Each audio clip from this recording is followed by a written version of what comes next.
I hit this issue today, and here is the quick fix that solved it. If you're looking to verify your identity on Paytm, follow these simple steps. Step 1. Open the Paytm app. Launch the Paytm app on your smartphone. Make sure you are logged into your account to access the verification options. Step 2. Navigate to Profile Settings.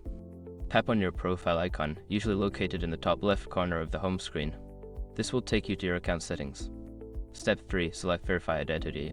In the Account Settings menu, look for the option labeled Verify Identity or KYC. Click on it to start the verification process. Step 4. Choose Verification Method.